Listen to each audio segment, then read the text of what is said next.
तो आज हम जो टॉपिक स्टार्ट कर रहे हैं वो है प्रॉब्लम ऑफ एक्सेस डिमांड। क्या है प्रॉब्लम ऑफ? बेटा जैसे डेफिशिएंट डिमांड था बस उसी का ऑपोजिट है एक्सेस डिमांड। क्या है उसका ऑपोजिट? नोटबुक निकाल लो। सबसे पहले हम हेडिंग देंगे एक्सेस डिमांड। इसको डायग्रामेटिकली पहले पढ़ते हैं, डायग्रामेटिकली कैसे है फिर हम आगे देखते हैं। हम एक डायग्राम बनाएंगे, फिर मार्किंग करेंगे X axis origin, Y axis. Clear? इधर हमने रखा एडी एंड एएस। क्या रखा? एडी एंड, इधर क्या रखा? इनकम, आउटपुट, जीडीपी या एम्प्लॉयमेंट, एक ही बात है। पहली चीज क्या बनाओगे? बोलो। एएस वो कितने डिग्री पे होता है? 45 डिग्री। तो हम इधर मार्किंग कर देंगे, ये 45 डिग्री है जो है एएस। क्या है बेटा? एएस। इसके बाद बनाएंगे एडी फुल एम्प्लॉयमेंट। क्या बनाएंगे? एडी, जिसका नाम क्या देंगे? एडीएफ। वो क्या है? Full employment AD. क्या नाम दोगे? Full employment AD. लेकिन बेटा डिमांड क्या हो रही है? इससे भी ज्यादा हो रही है। यहां पे जो पॉइंट बन रहा है ये फुल एम्प्लॉयमेंट इक्विलिब्रियम है, जिसका हमने क्या नाम दिया? ई। क्या नाम दिया? ई। अब जो एडी एक्चुअल बन रहा है वो उससे ऊपर आ रहा है। ये है एडी एक्चुअल, जिसको हम कह सकते हैं एक्चुअल एडी। क्या कह सकते हैं? Actual AD. ये उससे ऊपर आ रहा है। क्या आ रहा है? उससे ऊपर। जहां ई है यहीं से हम एक लाइन ड्रॉ कर लेंगे ई एफ, और इसी गैप को बोलेंगे एक्सेस डिमांड। क्या बोलेंगे इस गैप को? Excess demand. इसीलिए मैंने आपको कहा था ई की बहुत बड़ी इंपॉर्टेंस है, क्योंकि ई से बेटा आप कंपैरिजन करोगे, ई से ऊपर है तो एक्सेस डिमांड, ई से नीचे है तो डेफिशिएंट डिमांड। तो ई की एक बहुत बड़ी रेलेवेंस है, ई की एक बहुत बड़ी इंपॉर्टेंस है। यहां तक क्लियर? समझ आया? बाकी यही टॉपिक एज इट इज बेटा आगे जाके वो रिपीट हो जाएगा, सेम वही है जैसा हमने किया। देखो concept, excess demand refers to the situation when AD is in excess of AS. AD AS से क्या है? ज्यादा है, corresponding to full employment in the economy. किसके कंपैरेटिवली? फुल एम्प्लॉयमेंट के। किसके कंपैरेटिवली? फुल एम्प्लॉयमेंट के कंपैरेटिवली एडी ज्यादा है एएस के। क्लियर बेटा? यही सेम डायग्राम बना लिया। बोलो सेम डायग्राम है? बोलो बेटा। एडीएफ क्या दिखा रहा है? ADF line shows the required level of AD for full employment in the economy. कि एडी जो फुल एम्प्लॉयमेंट का है वो कितना रिक्वायर्ड है वो दिखा रहा है। और एडी ए क्या दिखा रहा है? Actual AD which is higher than the full employment AD. Actual AD है जो फुल एम्प्लॉयमेंट एडी से ज्यादा है। जो वर्टिकल डिफरेंस बन रहा है एडी प्लान्ड का और एडी फुल एम्प्लॉयमेंट का, एडी एक्चुअल कर लेना इसको, एडी एक्चुअल का और एडी फुल का, वो आ रहा है एक्सेस डिमांड। क्या आ रहा है? Excess demand. क्या आ रहा है बेटा? वो एक्सेस डिमांड। अब आया कारण क्या है एक्सेस डिमांड के। देखो रीजन क्या है? डेफिशिएंट के याद है? लोग डिमांड क्या कर रहे थे? कम। डेफिशिएंट की बात कर रहा हूं। गवर्नमेंट डिमांड क्या कर रही थी? कम। प्रोड्यूसर इन्वेस्ट क्या कर रहे थे? कम। एक्सपोर्ट क्या हो रहा था? कम। इंपोर्ट क्या हो रहा था? ज्यादा। टैक्सेस क्या थे? अब एक्सेस डिमांड इसका ऑपोजिट है। लोग डिमांड क्या कर रहे हैं? गवर्नमेंट डिमांड क्या कर रही है? प्रोड्यूसर खर्च क्या कर रहा है? इन्वेस्ट क्या कर रहा है? ज्यादा। एक्सपोर्ट क्या हो रहे हैं? ज्यादा। इंपोर्ट क्या हो रहे हैं? कम। टैक्सेस कम। वही रिपीट है, उसका उल्टा है बस। Causes of excess demand, first cause is increase in consumption expenditure. जो कौन करते हैं? House hold. कंजप्शन एक्सपेंडिचर बढ़ गया। Increase in investment expenditure, investment expenditure बढ़ गया। Increase in government expenditure, increase in exports, decrease in imports और decrease in taxes. ये इसके रीजन है जिसकी वजह से एक्सेस डिमांड हो रही है। क्या हो रही है जिसकी वजह से? Excess demand. अब आया कंसीक्वेंसेस। कंसीक्वेंसेस का मतलब होता है बेटा कि अगर मार्केट में एक्सेस डिमांड हो गई फिर क्या होगा। अगर मार्केट में एक्सेस डिमांड हो गई उसके बाद क्या होगा। पहली चीज आएगी मार्केट में, क्या क्रिएट हो जाएगा, इन्फ्लेशनरी गैप। क्या क्रिएट होगी, एक्सेस डिमांड से इन्फ्लेशनरी गैप आएगा इकोनॉमी में। क्या आएगा, inflationary gap. In a situation of excess demand, जब कहते हैं मार्केट में एक्सेस डिमांड है, the level of output does not rise. Level of output rise नहीं होगा। In fact it can not rise because, क्यों राइज नहीं होगा, क्योंकि फैक्टर्स ऑलरेडी क्या है, फुली एम्प्लॉयड। फैक्टर्स तो ऑलरेडी फुली एम्प्लॉयड है, इससे ज्यादा तो सामान बना ही नहीं सकते, कैपेसिटी नहीं है। So output level remains constant corresponding to full employment. Output कहते हैं वही रहेगा क्योंकि इकोनॉमी में ऑलरेडी रिसोर्सेस क्या हो चुके हैं, फुल्ली यूटिलाइज। क्या हो चुके हैं, ऑलरेडी फुल्ली यूटिलाइज। यहां तक कोई डाउट, इजी है। अब यही बेटा एक फ्लो चार्ट बनाया हुआ है। एक्सेस एडी से डिमांड का एग्जिस्टिंग रिसोर्सेस पे क्या आएगा, प्रेशर। इससे कॉस्ट ऑफ प्रोडक्शन क्या हो जाएगी, ज्यादा। राइज इन जनरल प्राइस बढ़ जाएगा, जनरल प्राइस बढ़ जाएगा। आउटपुट बढ़े, आउटपुट नहीं बढ़ पाएगी क्योंकि रिसोर्सेज ऑलरेडी क्या है, फुल्ली एम्प्लॉयड। अब चंडीगढ़ में इंफ्लेशनरी गैप क्यों आ रहा है, चंडीगढ़ का एग्जांपल ले रहे हैं, क्यों आ रहा है। चंडीगढ़ में लैंड है नहीं, खाली लैंड, कहीं घर बनाने के लिए, कोई और चीज बनाने के लिए नहीं है। तो लिमिटेड रिसोर्सेज है, वो ऑलरेडी फुल्ली क्या है, एम्प्लॉयड, फुल्ली यूज्ड है। इस पे और रिसोर्सेज आप और चीजें जनरेट नहीं कर सकते क्योंकि आउटपुट ऑलरेडी क्या है, फुल्ली यूज्ड। क्या है, ऑलरेडी फुल्ली यूज्ड। समझ आया, बोलो समझ आया, कोई डाउट किसी को, इजी है। सेकंड आया स्टैटिक जीडीपी। डिमांड ज्यादा होने के बावजूद आप जीडीपी बढ़ा नहीं पाओगे। क्यों नहीं बढ़ा पाओगे, रिसोर्सेज ऑलरेडी क्या है, फुल्ली एम्प्लॉयड। आप उससे ज्यादा रिसोर्सेज और जनरेट कर ही नहीं सकते, आप और गुड्स एंड सर्विसेज बना ही नहीं सकते। समझ आया। Even when the level of AD is higher than its full employment level, कहते even AD full employment level से ज्यादा होने के बावजूद level of GDP does not rise. Level of GDP rise नहीं हो पाएगी, इट रिमेन्स स्टैटिक। वो क्या रहेगी, स्टैटिक रहेगी। It is a situation when higher demand होने के बावजूद it failed to generate higher GDP in the economy. Higher demand होने के बावजूद आप जनरेट नहीं कर सकते। क्यों नहीं कर सकते, रिसोर्सेज ऑलरेडी क्या है, फुल्ली एम्प्लॉयड। क्या है, resources already fully, because these resources are already fully employed, there is no excess capacity in the economy. No excess capacity in the economy. Easy. Third, बेटा इसकी वजह से अगर मार्केट में डिमांड ज्यादा हो जाए तो एक वेज प्राइस स्पाइरल आता है। क्या आता है, वेज प्राइस स्पाइरल। अब ध्यान से समझो, मैं लेट अस अज्यूम एक लेबर हूं। क्या हूं, एक बेटा मैं जो अर्न कर रहा हूं अगर इनकम एक एज अ लेबर, मेरी वो इनकम से मेरी बेसिक नेसेसिटी पूरी नहीं हो रही। क्या नहीं हो रही, मेरी बेसिक नेसेसिटी पूरी नहीं हो पा रही। जब मेरी लेबर होने के बावजूद, वेजेस मिलने के बावजूद मेरी बेसिक नेसेसिटी पूरी नहीं हो रही तो मैं कहूंगा मेरे वेजेस बढ़ाओ। क्या बढ़ाओ, मेरे वेजेस। जब मैं ये कहूंगा मेरे वेजेस बढ़ाओ तो जहां मैं काम कर रहा हूं उसमें कॉस्ट ऑफ प्रोडक्शन क्या हो जाएगी, ज्यादा। जब कॉस्ट ऑफ प्रोडक्शन बढ़ेगी तो प्राइस क्या हो जाएगा, ज्यादा, तो प्राइस बढ़ जाएगा। वेज बढ़ने से क्या बढ़ा, प्राइस। प्राइस बढ़ने से फिर कहीं ना कहीं किसी और का कनेक्ट निकलेगा, वो क्या बढ़ा देगा, वेज। वेज से प्राइस, प्राइस से वेज, वेज से प्राइस, प्राइस से वेज चलता रहेगा और वो स्पाइरल बन जाएगा। क्या बन जाएगा, एक एक्सेस डिमांड से वेज प्राइस स्पाइरल आएगा इकोनॉमी में। ये एक सिचुएशन है when wage catch prices. Wage से क्या कैच हो जाते हैं, प्राइस, और प्राइस क्या कैच करते हैं, वेजेस। अकॉर्डिंगली इकोनॉमी में be driven to a situation of hyper inflation. Economy किस में आ जाएगी, हाइपर इन्फ्लेशन में आ जाएगी। किस में आ जाएगी, हाइपर, बोलो, इन्फ्लेशन। यहां तक क्लियर। अब ये हो क्या रहा है, एक्सेस डिमांड यहां पे फर्स्ट स्टेप हो रहा है। एक्सेस डिमांड से क्या बढ़ गए, वेजेस। वेजेस से क्या बढ़ गए, प्राइस। प्राइस से कॉस्ट ऑफ लिविंग क्या हो रहा है, महंगा। फिर क्या बढ़ा देंगे वो, वेजेस। वेजेस से फिर क्या बढ़ेंगे, प्राइस। समझ आया, तो वो ऑटोमेटिकली कनेक्ट करता रहेगा।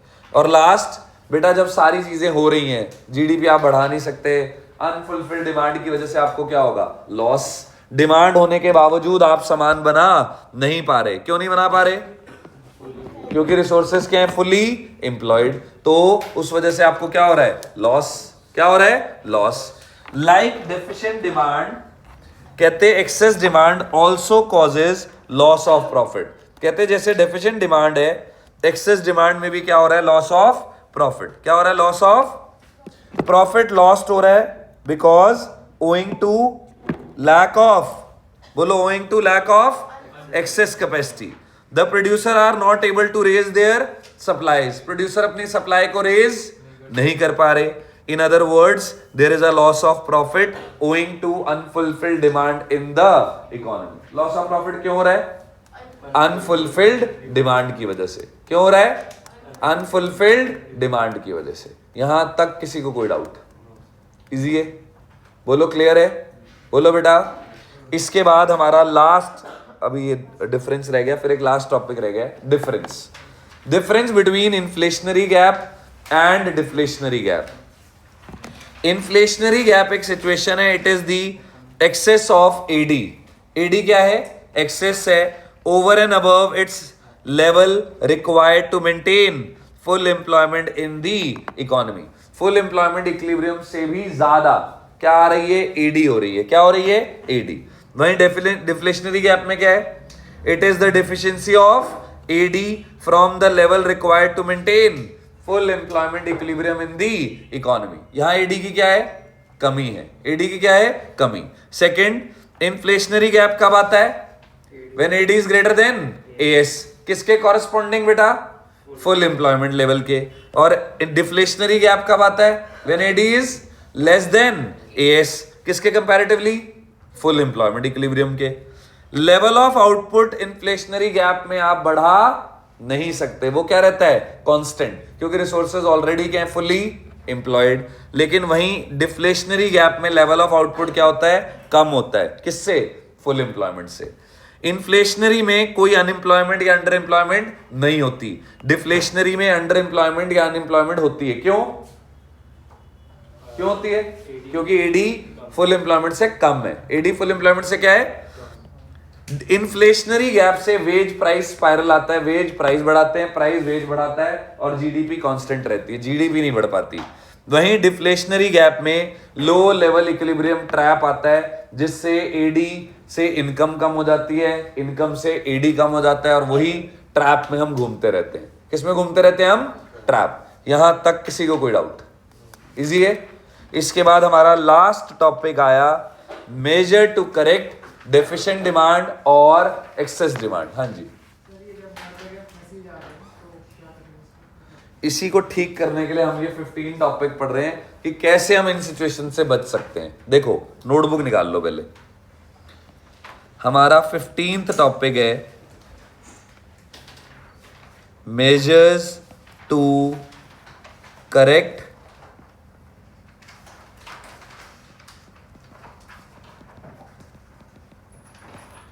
deficient demand and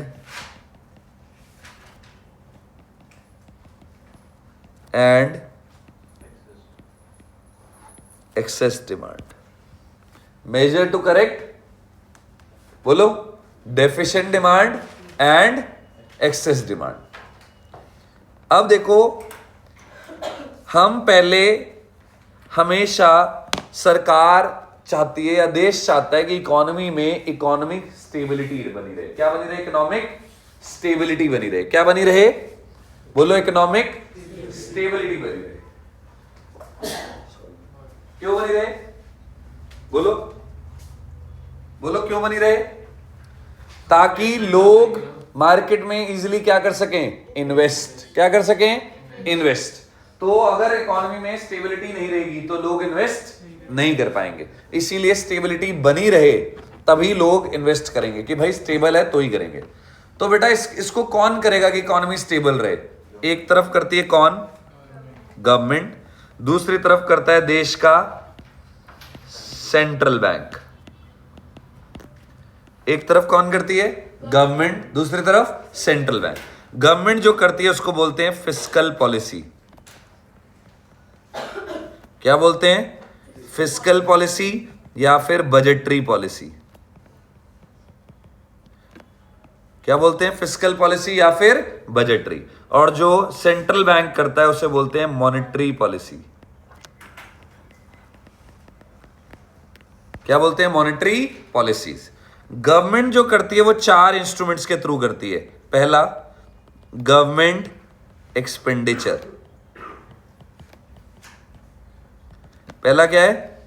government expenditure. दूसरा, टैक्सेस। दूसरा क्या है? टैक्सेस। तीसरा, public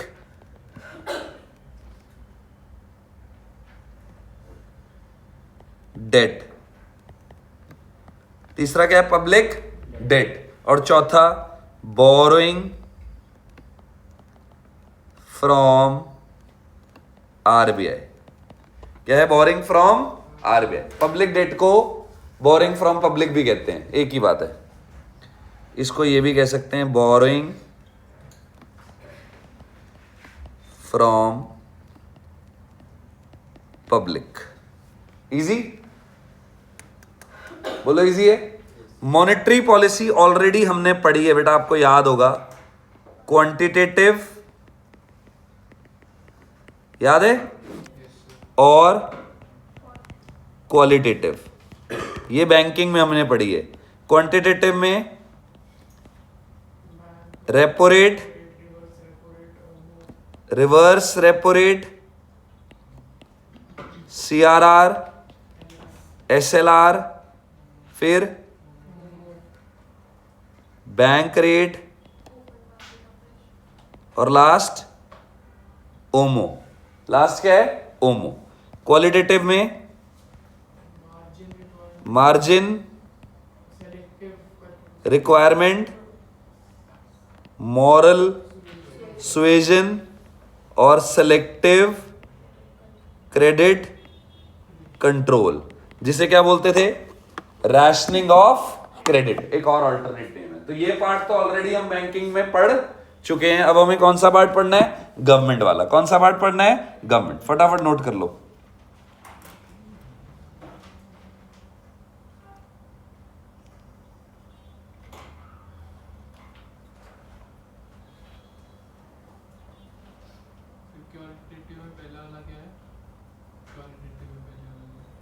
repo rate, margin, requirement.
बोलो बेटा, clear?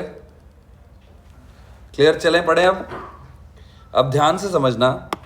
Major to correct deficient and excess demand, कहते economic stability requires that the situation of excess demand and deficient demand are corrected as fast as possible. कहते अगर आप चाहते हो कि economy में स्टेबिलिटी बनी रहे तो एक्सेस डिमांड और डेफिशिएंट डिमांड को जल्द से जल्द क्या करो? करेक्ट करो। क्या करो? करेक्ट। Who does it?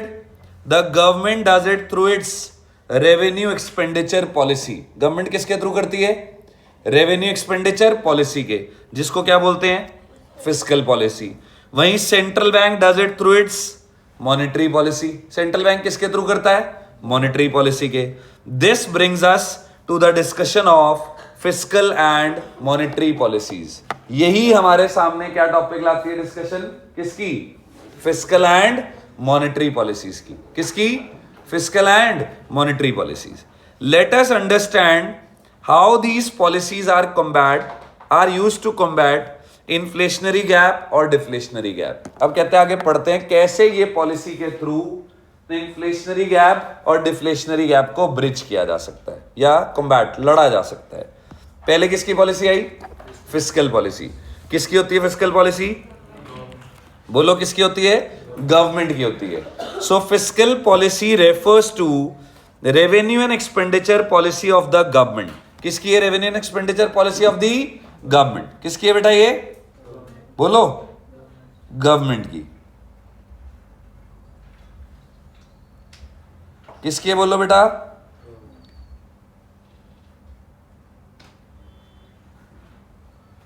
बोलो बेटा।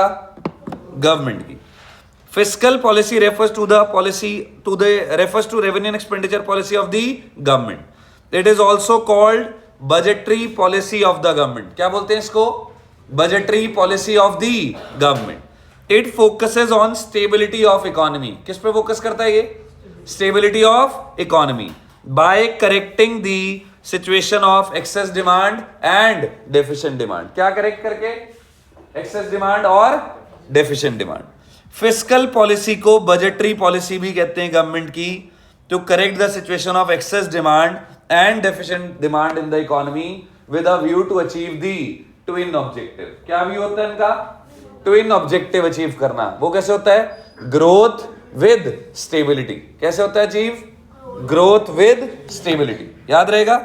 सो component of fiscal policy and the way these are used following are the principal component of fiscal policy. Along with each component we are discussing कि कैसे ये एक्सेस डिमांड और deficient demand को correct करेगा। पहले ध्यान से याद रखना, एक्सेस डिमांड के टाइम पे मनी सप्लाई क्या होती है मार्केट में? बोलो। ऑलरेडी क्या होती है? ज्यादा। हमने पहले भी पढ़ा है ये। एक्सेस डिमांड के टाइम पे मनी सप्लाई मार्केट में क्या होती है? बोलो। ज्यादा। To correct excess demand, excess demand को क्या कह सकते हो?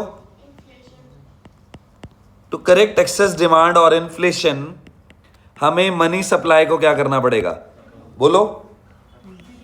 क्या करना पड़ेगा? रिड्यूस। तभी करेक्ट होगी। बोलो तभी क्या होगी? करेक्ट। वहीं अगर डेफिशिएंट डिमांड है, क्या है? डेफिशिएंट डिमांड, तो मनी सप्लाई क्या है मार्केट में? कम। टू करेक्ट, शॉर्टकट लिख रहा हूं, डेफिशिएंट डिमांड या फिर डिफ्लेशन, मनी सप्लाई को क्या करना पड़ेगा? अप। क्या करना पड़ेगा? अप। समझ आया? ये बेसिक है। नहीं, अगर आपको नहीं आता तो लिख लो, आता है तो रहने दो, जिसको लिखना लिख लो।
कर लिया नोट? हो गया? चलें? देखो जी, अब उन्होंने बोला पहला जो कंपोनेंट है वो है गवर्नमेंट एक्सपेंडिचर। देखो बेटा, गवर्नमेंट भी अपने खर्चे को, इन्फ्लेशन के टाइम पे गवर्नमेंट को खर्चा क्या करना चाहिए? कम, ताकि मार्केट में पैसा इंजेक्ट ना हो, मार्केट में पैसा ना जाए। और डिफ्लेशन के टाइम पे खर्चा क्या करना चाहिए? ज्यादा, ताकि मार्केट में पैसा जाए, है ना। तो इन्फ्लेशन के टाइम पे सरकार को क्या करना है? विड्रॉल। और डिफ्लेशन के टाइम पे क्या करना है? इंजेक्ट। क्या करना है? इंजेक्ट। तो गवर्नमेंट एक्सपेंडिचर बेसिकली क्या है? सरकार खर्चा करती है, रोड बनाती है, डैम्स बनाती है, स्कूल्स ओपन करती है, हॉस्पिटल्स ओपन करती है ना, और सब्सिडीज देती है, बहुत तरह के खर्चे करती है। सो ये प्रिंसिपल कंपोनेंट है फिस्कल पॉलिसी का, क्योंकि सरकार बहुत तरह के खर्चे करती है, तो खर्चों के बेसिस पे भी हम इन्फ्लेशन और डिफ्लेशन को कंट्रोल कर सकते हैं, या एक्सेस डिमांड और डेफिशिएंट डिमांड को। पहले सरकार हम पढ़ रहे हैं खर्चा क्या क्या करती है। Expenditure on public work programmes जैसे construction of roads, dams, bridges, ये सरकार करती है। दूसरा, expenditure on education and public welfare programmes, ये सरकार करती है। Expenditure on defence of the country and maintenance of law and order. Expenditure on various types of subsidies to the producer with a view to encourage production, ये सब के लिए सरकार करती है। बोलो करती है। अब कहते हैं it is by changing any, इनमें से कोई भी खर्चा या सारे के सारे खर्चे, और all type of expenditure that the government seeks to correct the situation of excess demand और deficient demand in the economy. कहते हैं सरकार इनमें से कोई एक खर्चा या सारे के सारे खर्चे चेंज कर सकती है एक्सेस डिमांड या डेफिशिएंट डिमांड को कंट्रोल करने के लिए। क्या कंट्रोल करने के लिए? एक्सेस डिमांड या फिर डेफिशिएंट डिमांड।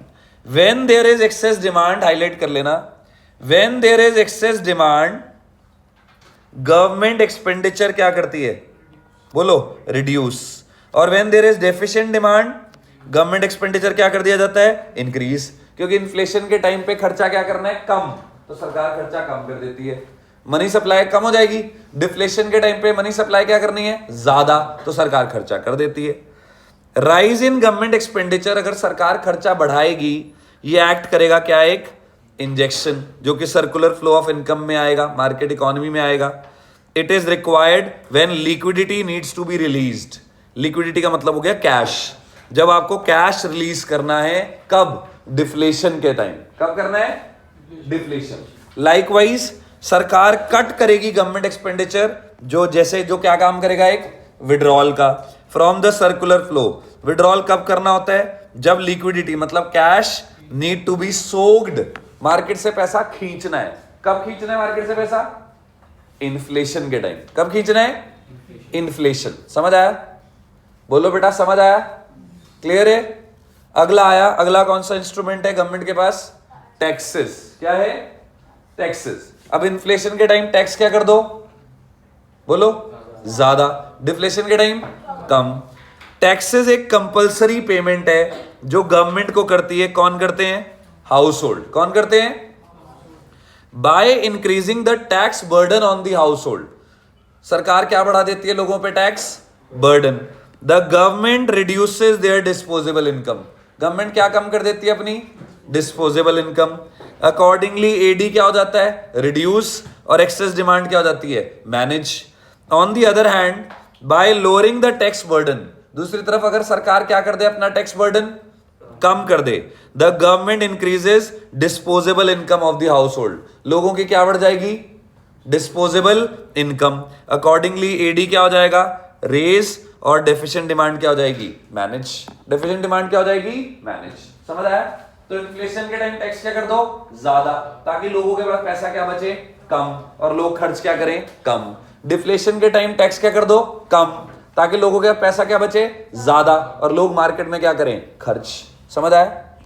हाँ जी, डिस्पोजेबल इनकम होती है जो बचती है, पैसा खर्च। हाँ, इन हैंड। अब आया पब्लिक बोरोइंग या पब्लिक डेट। देखो अब सरकार क्या करती है बेटा, जब सरकार को पता चलता है कि मार्केट में एक्सेस डिमांड है, तो ऑब्वियसली लोग एक्सेस डिमांड तब कर रहे हैं जब लोगों के पास पैसा ज्यादा है। क्या है? लोगों के पास पैसा ज्यादा, तो सरकार चाहती है कि वो पैसा सरकार के पास आ जाए। तो सरकार सीधा तो नहीं ले सकती लोगों से कि मुझे पैसे दे दो, तो सरकार क्या करती है? अपने इंस्ट्रूमेंट्स जैसे बॉन्ड्स, नेशनल सेविंग सर्टिफिकेट, इनमें अट्रैक्टिव इंटरेस्ट देती है। क्या देती है? अट्रैक्टिव इंटरेस्ट, ताकि इन्फ्लेशन के टाइम वो सारा पैसा लोग कहां दे दें? गवर्नमेंट के इंस्ट्रूमेंट्स में। कहां दे दें? गवर्नमेंट के, और मार्केट में उस पैसे को खर्च ना करें। और डिफ्लेशन के टाइम ये रेट ऑफ इंटरेस्ट क्या कर देती है? कम, ताकि लोग पैसा अपने पास रखें और मार्केट में क्या करें? खर्च। क्या करें? मार्केट में खर्च करें। यहां तक क्लियर? बोलो, क्लियर है? By borrowing from the public, जब सरकार पब्लिक से बोरो करती है, the government by borrowing from the public the government creates public debt. Borrowing करने से गवर्नमेंट क्या क्रिएट करती है? Public debt. In a situation of deficient demand the government reduces its borrowing. कहते हैं जब डेफिशिएंट डिमांड है तो गवर्नमेंट क्या रिड्यूस कर देती है? Borrowing from the public, so that people are left with greater liquidity. Greater liquidity का मतलब याद रखना कैश। लोगों के पास क्या बच जाए? ज्यादा कैश। एंड एग्रीगेट एक्सपेंडिचर क्या रहे? High. On the other hand when there is a situation of excess demand, अगर मार्केट में क्या है? एक्सेस डिमांड है, the government set up public borrowing. Government क्या सेटअप करती है? Public borrowing. क्या ऑफर करके? By offering attractive rate of interest. इससे लिक्विडिटी लोगों के हाथ में आ जाती है और अकॉर्डिंगली एग्रीगेट एक्सपेंडिचर बढ़ जाता है और एक्सेस डिमांड क्या हो जाती है? लिक्विडिटी कम हो जाती है। लिक्विडिटी क्या हो जाती है? रिड्यूस हो जाती है। इन्फ्लेशन के टाइम पे ऑब्वियसली कैश क्या करना है लोगों के पास? कम, तो वो कम हो जाता है और एग्रीगेट एक्सपेंडिचर कम हो जाता है, एडी कंट्रोल हो जाता है, एडी मैनेज हो जाता है। इजी? बोलो इजी है। लास्ट हमारे पास आया बोरिंग फ्रॉम आरबीआई। क्या आया? बोरिंग फ्रॉम, ध्यान से समझना बेटा, आरबीआई से सरकार पैसा लेती है, तो अगर मार्केट में महंगाई है, इन्फ्लेशन है, तो आरबीआई से सरकार पैसा क्या लेगी? कम। मार्केट में पैसा क्या डालेगी? कम, है ना। अगर मार्केट में डिफ्लेशन है, मार्केट में लोग खर्च नहीं कर रहे, तो सरकार आरबीआई से पैसा क्या लेगी? ज्यादा। मार्केट में क्या लगाएगी? ज्यादा, ताकि लोग क्या करें? ज्यादा खर्च। अब लोगों को सीधा तो नहीं दे देगी पैसा, सीधा इनडायरेक्ट कैसे देगी? सब्सिडीज दे दी, कोई और बेनिफिट दे दिया, बोनस दे दिया, कुछ इस तरीकों से इंजेक्ट करेगी। समझ आया? बस याद रखना, इन्फ्लेशन के टाइम पे पैसा क्या करना है? विड्रॉ, और डिफ्लेशन के time inject. Boring by the government from RBI, ये भी एक और एलिमेंट है फिस्कल पॉलिसी का। इट इज इंक्रीज्ड, ये इंक्रीज कर दी जाती है बोरिंग, ताकि क्या, किससे लड़ें? बोलो, डिफ्लेशनरी गैप से, क्योंकि आगे इंजेक्ट कर दें। और कम कर दी जाती है ताकि किससे लड़ें? इन्फ्लेशनरी गैप से। किससे लड़ें? हायर बोरिंग से मार्केट में लिक्विडिटी क्या आएगी? ज्यादा, क्योंकि आरबीआई से पैसा लिया, सरकार ने आगे लगा दिया, तो पैसा मार्केट में लग गया, लिक्विडिटी बढ़ गई। एज रिक्वायर्ड, लिक्विडिटी कब बढ़ानी होती है? डिफ्लेशनरी गैप के time. When boring is reduced, amount of liquidity in the economy is also reduced. RBI से सरकार ने पैसा क्या लिया? कम। मार्केट में क्या लगाया? कम। तो क्या करेक्ट हो गया? Inflationary gap. क्या करेक्ट हो गया? Inflationary gap. ये थे बेटा हमारे fiscal policy. Monetary policy as it is repeated है सारी, जो हमने वहां पढ़ी हुई है, दोबारा पढ़ने की भी जरूरत नहीं पड़ेगी। बस एक मोस्ट इंपॉर्टेंट पॉइंट नोट कर लेना, वो है डियर मनी पॉलिसी। क्या है? Dear money policy. Dear money policy एक पॉलिसी होती है टू कर्ब इन्फ्लेशन, ताकि इन्फ्लेशन से लड़ सकें। उसके टाइम पे जो पॉलिसी लगाते हैं उसे बोलते हैं डियर मनी। क्या बोलते हैं? Dear money. ये था हमारा एडीएएस, और इसको अच्छे से सॉल्व कर लेना। क्लियर? यहां तक सफिशिएंट है। इसके साथ हमारा सारा सिलेबस बेटा बोर्ड 2026 के लिए सारा सिलेबस एक बार खत्म हो गया। क्लियर? चलो जी।